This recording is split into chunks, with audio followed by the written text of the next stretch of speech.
A hard Brexit is still on the cards despite the cheers of business leaders for Theresa May's fudge deal on the Irish border, concessions on EU citizens' rights and the rise in the exit fee from £20 billion to near £50 billion.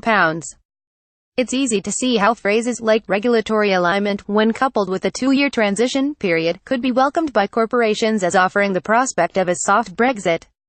Another reason would be the flailing of Nigel Farage and his fellow Brexiter Gisela Stuart as they accuse May of signing just about as bad a deal as they could imagine. Farage was withering when he said any attempt at regulatory alignment undermined the referendum vote, which was a vote to free the UK in every way from the EU's yoke. Stuart, the former Labour MP who joined Farage on the Brexit battle bus, gave a more detailed critique in a blog post on the Conservative Home website, where she warned that the UK would end up in the same position as Ukraine.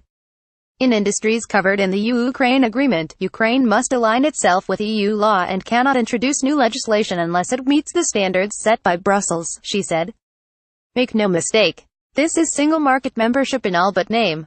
And to make matters worse, Ukraine has no representatives in the EU who can help shape this legislation for the benefit of its own businesses or economy. It's not that Stuart is faking her pain, or that she and Farage think the deal is anything but a disastrous capitulation.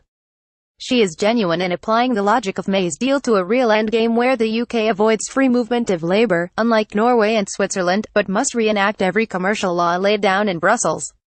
It's just that Farage and Stuart cannot be as angry as they might seem, because they know the wording of the deal has more holes than a fishing net and can ultimately be interpreted to mean whatever they want.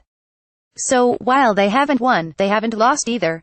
Once the Brexit vote is passed, most likely next autumn, the government of the day will find it can interpret regulatory alignment any way it likes. Then, if Stuart turns out to be right that Brussels will insist on absolute attachment to EU rules as part of a trade deal, there will be the option to just walk away and revert to World Trade Organization rules.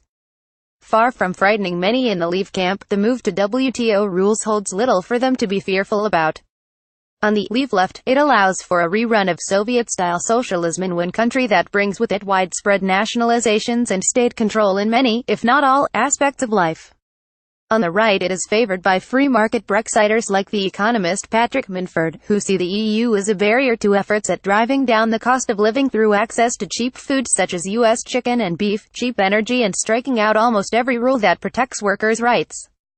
In the center ground of Brexit, which is occupied by the likes of Michael Gove, accepting WTO rules and the regulatory freedom that comes with them offers a chance to drive up standards and compete on a higher plane than even European nations do.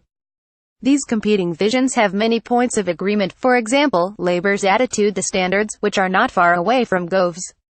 But what Labour and Gove do not see is that the objections to Britain's entry into the European Economic Community in 1973 still form the backbone of Brexit objections to the EU today. When Ted Heath signed up to the EEC, Britain was out of step with France, Germany, Holland and even Italy. The UK was a low-cost, low-wage economy when its neighbours operated behind high tariffs to protect high-cost, high-wage economies.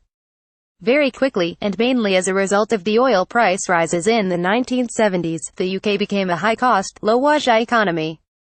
Margaret Thatcher stepped in to bridge the gap, not, as is commonly believed, with a productivity revolution, but with the mass sell-off of public utilities that allowed her to cut taxes.